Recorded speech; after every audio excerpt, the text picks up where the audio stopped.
Hello, my name is Mara Corlade, and today's presentation concerns one of the most shocking and catastrophic natural disasters from the last decade, the European flood disasters. As we all know, flooding is responsible for extreme damage and destruction to property, public areas, and the environment, which from an economic point of view incurs enormous costs for both the government and its citizens. Our team consists of myself, Camelia, Edel, and Diana. And regarding our table of content, I will discuss about the context and the impact of the floods. Camelia and Edel will discuss the economic principles, and Diana will tackle the Germany's policy response. Specifically, we will analyze Germany in our presentation. Going to the context of the disaster, this is a timeline of the key events of the floods in Germany. And how exactly did this happen? The floods in Germany are being referred to as the worst event that the country has witnessed in nearly a century. The catastrophic flooding in West Germany was caused by severe storm and continuous rains, which left 184 people dead. And now to put it into perspective, the flooding in numbers. Concerning the cost, German finance minister said that people living in areas hit by floods can count on financial aid worth more than 400 million euros, and that overall reconstructions would probably cost more than 6 billion euros. The cost of the recovery will be split equally between the federal government and the states, and the federal government has already agreed to a recovery package of around 30 billion euros. The Justice Ministry also confirmed that Germany plans to introduce a waiver on bankruptcy filing for businesses affected by the floods. And talking about the market, the effects on the market. Before beginning with our economic and legal analysis of the matter, it is important to mention that we are starting from the premises that economic actors like firms, households, and the government plan to attempt to re-establish the size and the pattern of their economic transactions of the pre-disaster situation as much as possible.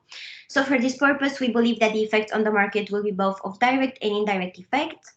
And beginning by analyzing the direct effect, we will start with the insurance industry and the insurable losses. Looking back at past natural disasters, the damage estimated by the insurance industry for this shows that floods in 2003 in Germany have so far had the most severe economic impact. It is important to mention that flood insurance is voluntary in Germany, and that according to the Gross Development Value Insurance Industry Association, insured losses from the floods in the western region of Germany alone may reach around 4 billion to 5 billion euros, and that only 45% of the homeowners in the country have flood damage included within their insurance. To put this into perspective, according to annual reports of the insurance company Munich Re, the floods were the world's most costly natural disaster in 2003. Going on to the temporary or permanent losses of businesses and wages. In addition, the floods also cause substantial damage by restricting economic activity. Such damage includes, for example, business losses of manufacturers that had to shut down production because production facilities were damaged, or because workers were unable to get to work and had to close their hotels, restaurants, or stores in the area. This also led to a decreased purchasing and production power, seeing as damage to infrastructure also causes long-term impacts such as disruption of clean water, electricity supply, transport, communication, education, and healthcare. Moving on to tourism and architectural heritage, this summer's devastating floods in Western Germany also hit some of the country's most popular holiday spots. For example, Germany's Our Valley was a popular destination for wine lovers and hikers, but now vineyards have been destroyed, trails and roads have been washed away, which means that it will take years for tourism in the region to recover. So a significant need in this disaster will be long-term recovery, particularly in areas with unique architectural heritage. And lastly, on this, the global supply chain has been impacted by these floods, particularly due to the destruction of railroads and other transportation infrastructures. Getting these assets operational will be important to help reduce the impact on shipping and supply chains, which have already been affected during the pandemic. Now going over to supply and demand, natural disaster cause shocks to both the demand side and the supply side of the economics at hand. In addition to damage caused, flooding also results in lost productivity, reduced hours worked, losses in GDP due to the need for resources to be put towards recovery efforts and away from daily activities. Specifically, due to the significant damage, majority of the primary resources, which include capital, land, labor, are and will continue to be affected. This in turn hinders production and impacts output markets, as there won't be services and products available to the households. Basically, the effect will be that the decrease of supply for certain products and services. And on the other hand, concerning demand, seeing as customers are the ones that ultimately dictate production based on their purchase patterns and needs, the floods are responsible for a shift in the demand curve. So unlike movement in demand curve, which occurs due to a change in price, Shift of a demand curve takes place when there is a change in the original conditions, which in our case, the situation is heavy rain that led to floods across Germany. And as a result of many people losing their houses, assets, or ending up without an income, the demand curve shifted to left, which means that consumers switched to inferior goods and that the demand for normal goods decreased. Concerning insurable losses, for example, as you can see from the picture, the demand will shift right because insuring goods and households will become a priority for citizens. As such, prices will rise as insurance companies will want to cover their losses and a new equilibrium will be established. Basically, both price and quantity demand will increase in this sector. On the other hand, when it comes to tourism and business, the situation will probably be the complete opposite. Loss of livelihoods, reduction in purchasing power, loss of land values lead to increased vulnerabilities of community living in the area. And seeing as the floods destroyed or damaged the majority of the hospitality amenities, the demand from tourism in the area will be non-existent in the future, which in turn means that the demand will also decrease. As such, the prices will fall since there is a fall in demand, which will eventually lead to the quantity demand slowly rising. Moreover, the additional cost of rehabilitation, relocation of people, removal of property from flood-affected areas can divert the capital required for maintaining production. But nonetheless, the other side of this kind of natural disaster is that often the rebuilding of homes, infrastructure leads to a positive impact on GDP growth going forward. And lastly, concerning the indirect effect, it is important to mention that Germany's 2003 flood, for example, resulted in an increase in business outside of the flood zone. And as I mentioned earlier, and despite the negative economic impacts, this resulted in a GDP boost due to the reconstruction efforts. So businesses located outside of the flood-impacted areas or evacuated zones may have experienced an increase in business as flood-affected businesses were unable to provide goods and services. Concerning the economy and hindering the economy growth and development, the high cost of relief and recovery may adversely impact investment in infrastructure and other development activities, and in certain cases may cripple the economy of the region. Moreover, recurrent flooding in a region may discourage, for example, long-term investments by the government and private sector. And finally, concerning mass migration, frequent flooding resulting in loss of livelihoods, production, and other prolonged economic impacts and types of suffering can also trigger mass migration or population displacement. To conclude, concerning the impact on the market, the German economy is currently on the verge of recovering the ground lost during the pandemic, with a pickup in growth this past quarter, for example. And according to the Bundesbank and ING, and based on their assessments as well, the impact to the country's economy as a whole from the disaster is likely to be limited. Now I will give the floor to my colleague Camelia to discuss about the first economic principle. Thank you, Mala. My name is Camelia Oros, and I will speak about the Coase theorem. The Coase theorem represents one of the main fundamental economic principles of law. The basic definition of the concept provides that in a situation where there are zero transactional costs, whilst the market is still competitive, the economic actors should be able to reach an effective solution on the basis of bargaining. Hence, that would mean that basically the market would be able to govern itself without direct governmental intervention by coming up to bilateral solutions satisfying both parties' needs. This theorem has been used in a number of environmental issues. However, its applicability has remained debatable by skepticism. There are two central tenets to the theorem. First, there is the fact that an optimal outcome of a parento may be obtained only through bargaining, so long as there is prior assessment of the property rights. Second, regardless of the holder of the property rights, the outcome should be independent of such detail. In the case and topic covering the German floods, whilst the situation has resulted in approximately 4.5 billion euros, the effects have been felt mainly by smaller businesses, such as family-owned restaurants or shops, rather than big industries or corporations. Therefore, the competition of the market remains present, regardless of the environmental damages. However, the competition between small businesses and big companies became a real struggle, with the small ones relying on international help and volunteers, whilst the big ones could rely on the other supply chains. For instance, in the city of Zwischau, spokesperson Gunther Sandmann made the declaration that the Volkswagen production was unable to work for a day. However, they could resume to work as usual the following day, thanks to the help of the other suppliers in the same chain. On the other hand, in the case of Amantratis, an owner of a Mediterranean restaurant, she spent weeks removing over 40 tons of waste from inside. This results in a number of extra weeks for redecorating, as well as pushed back the presence as a competition on the market. There are cases in which the cost theorem can be clearly seen as being applicable by the victims of the floods. Mr.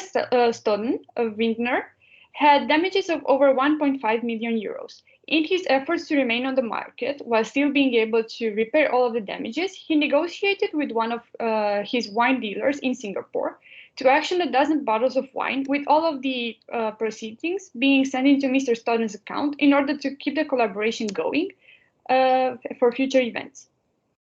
Yet, one of the issues of the cost theorem is that there is no clear definition as to what represents a bargain and what not, considering the fact that oftentimes one of the bargaining actors may be the national or local government.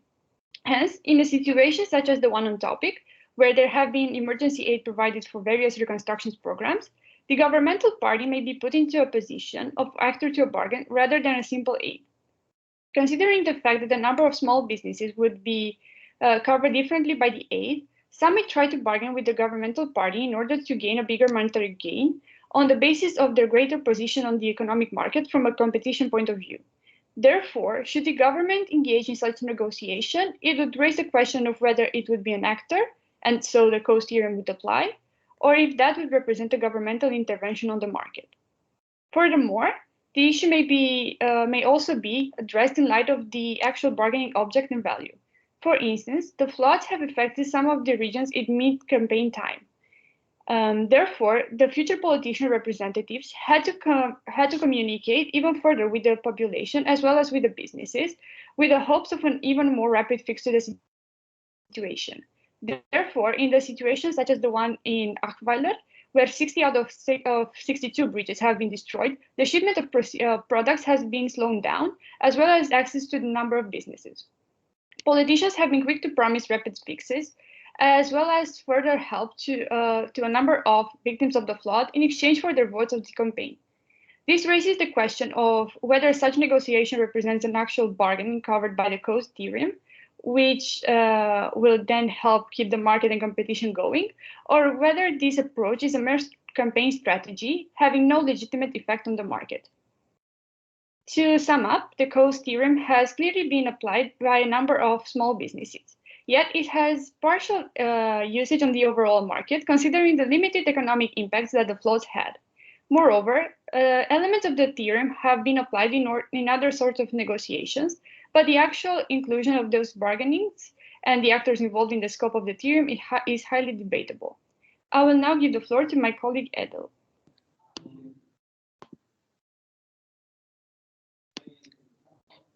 The economic principle of law that I will talk about and apply to the situation is the Calder-Hicks efficiency principle, otherwise also known as the potential Pareto improvement.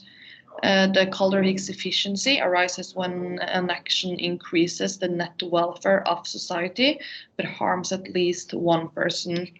Reallocation benefits certain entities more than it harms others, such that the former could fully compensate the latter and still be better off themselves ex post than they were ex ante. Most public policy questions bear negative consequences for at least some stakeholders, regardless of how the government resolves the issue. So the Calder-Hicks efficiency is therefore important for tackling legal problems that involve incompatible claims, and it entails carrying out a cost-benefit analysis. Advocates of Calder-Hicks wealth maximization maintain that governments should take action when there is a positive net willingness attached to an outcome. So Posner explains that under the Calder-Hicks definition of efficiency, a reallocation of resources is efficient if it enables the gainers to compensate the losers, whether or not they actually do so.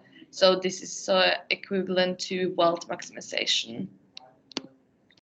The fact that there are so much destruction and harm caused means that the region is in need of rebuilding and in need of products and services to get the society up and running again. And rebuilding efforts may cause a boost in the flow of the economy by attracting resources to the region and promote trade. So although there are huge economic losses, new jobs, new needs for services and products will potentially create a field for economic flow. So, for example, a business setup loses its production due to the flood, and another setup may have gains in its production to meet the new market requirements. And the loss to one individual is accordingly transferred in the shape of gains to another one. And the Calder-Hicks compensation principle justifies this redistribution and provides a criterion for combining the redistributed losses and benefits. So there will, in economic means, be some winners and some losers in the event of a natural disaster and the associated economic and political consequences. And both the reaction of the market and the government policies will generate these winners and losers, regardless of whether aggregate welfare improves overall. So therefore, in a long-term perspective, it can be possible to assess whether the situation is Calder-Hicks efficient, seen in light of whether the situation causes a positive net willingness. And it is important to emphasize that the losers do not need to be compensated. The criterion is simply whether the winner's gain exceeds the loser's losses as measured in monetary means. And it is also interesting to apply the Calder-Hicks compensation principle when looking at the development of a management and preparation approach to future natural disasters. Because when it comes to flood management, decision makers have to prioritize the allocation of resources to different civic welfare projects. And there is thus a connection between engineering, economics, and management. And the Calder-Hicks compensation principle provides the basis for a risk-based feasibility analysis. So risk-based flood management is now generally recognized around the world. Nevertheless, design procedures and criteria follow the probability-based design of flood management schemes. And an estimate of risk reduction of a proposed flood management project can be made can be made using risk analysis to help the decision makers to select the most viable option. And the Calder-Hicks compensation principle acts as the ruling principle for the floodplain management system, and it establishes the governing rule that the benefits should exceed the cost before policies and projects are sanctioned. So the research also recommends that objective flood management should be the welfare of the society by assigning the same weight to all individuals. And the most important task regarding flood management is to select the most effective and suitable measures from both direct and indirect measures. So a risk-based assessment enables the policymakers to focus on the outcomes and thus result in a set of the most suitable flood management measures. And risk-based flood management provides a rationale to spend resources on flood management options. Resources can be spent in a proportion to the risk involved, whereas the risk arises due to the combined environmental, social, and economic impact of the flooding. So the risk-based flood management facilitates the effective selection of different options. And most of the projects needs to be financially attractive to be sanctioned for financing. So when comparing the cost and benefit of a flood management project, cost consists of the capital costs of measures and their maintenance cost, and as well as the reduction in productivity within the floodplain, while the benefits can be defined as the damage that is avoided due to the flood management measures. Thank you. I will be talking about what Germany's policy response towards the flooding should have been and should look like in the future, and I will also be incorporating what my colleagues have already mentioned. The floods in Germany have caused many deaths and a huge economical gap for some of the regions in the country's finance, infrastructure, and the local businesses. Germany's current policy consists of flood warning systems, financial aid for flood victims, and help in cleaning up the aftermath of the floods. Armin Schuster, the head of the Federal Office for Civil Protection, has said that the warning infrastructure wasn't the problem, but the effectiveness with which the authorities and population reacted to their warnings was. However, the flood warning systems have failed the population so far that they have been alerting multiple days before the actual heavy rain, with no further explanation of evacuations, which were also not received in many regions and have caused the widely known crying wolf syndrome. There have also been sent out warnings via the flooding and natural disaster apps in Germany, however, not to all regions where disaster hit. The usefulness of these apps is in question, as many Germans don't have the apps. Most regions would not even have been warned, and some of the phone links have been flooded by the heavy rain. I am from Germany, and I've never even heard or thought about downloading these apps until after the floods happened, and even if so, I would have not known what to do with these warnings. In consideration of these events, Germany's policy response should add educating people on the available warning apps that are used to warn for such an important event via television, newspaper, and school, and teach them on how to react to such warnings.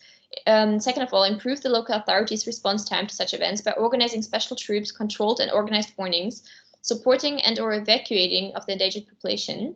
Third of all, concentrate on recovering important assets, such as railroads and bridges, as soon as possible to help reduce the impact on supply chains.